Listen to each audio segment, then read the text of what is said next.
Hello friends, कैसे हैं आप सभी लोग। आशा करती हूँ अच्छे होंगे। आज मैं आपको पितृपक्ष की पौराणिक कथा सुनाऊंगी। श्राद्ध या पितृपक्ष के बारे में तो हम सभी जानते हैं कि ये क्यों मनाया जाते हैं, लेकिन श्राद्ध पर्व की कहानी शायद आपको पता नहीं होगी। आज हम आपको श्राद्ध की कथा बताने जा रहे हैं। श्राद्ध की कथा। पुराणों के अनुसार जोगे तथा भोगे दो भाई थे। जोगे धनी था और भोगे निर्धन था।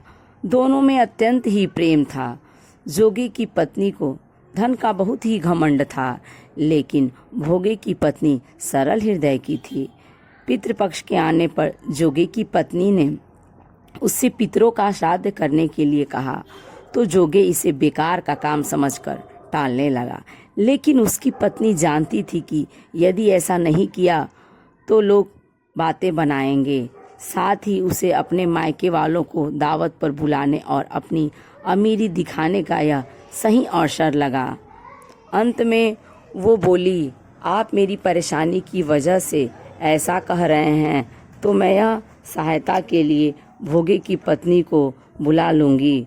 दोनों मिलकर सारा काम कर लेंगे।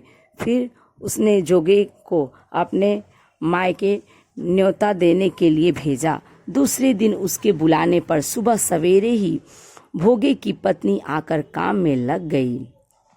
उसने भोजन तैयार किया, अनेक तरह के पकवान बनाए। फिर सभी काम खत्म कर अपने घर आ गई। उसे भी अपने घर पर पितरों का श्राद्ध तर्पण करना था।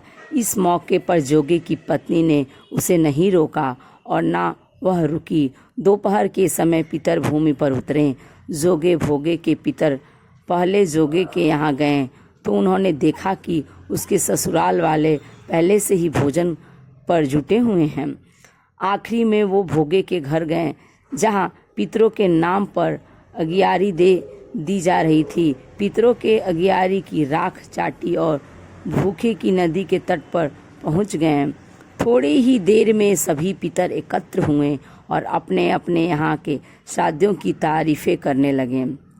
जोगे भोगे के पितरों ने अपनी आप बीती कही। फिर वो सोचने लगे, यदि भोगे समर्थ होगा तो उन्हें भूखा नहीं रखना पड़ता, लेकिन भोगे के घर में तो 2 वक्त की रोटी भी खाने को नहीं थी।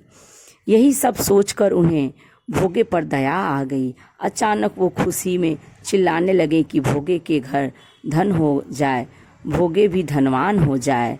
शाम हो गई थी और भोगे के बच्चे भी भूखे थे। उन्होंने अपनी माँ से कहा, भूख लगी है। तब उन्हें टालने के लिए भोगे की पत्नी ने कहा, जाओ, आंगन में हौदी औधी रखी है, जाओ उसे खोल लो और जो भी मिले बांट कर खा लेना। बच्चे वहाँ जाते हैं तो देखते हैं कि हौदी मोहरों से भरी पड़ी है। वे दौड़कर माँ के पास पहुँचे और सारी बातें बताई। आंगन में जब भोगे की पत्नी ने यह सब देखा तो वो हैरान रह गई। इस तरह भोगे भी धनवान हो गया। धन पाकर वह कभी घमंडी नहीं हुआ। अगले साल का पितृपक्ष आया।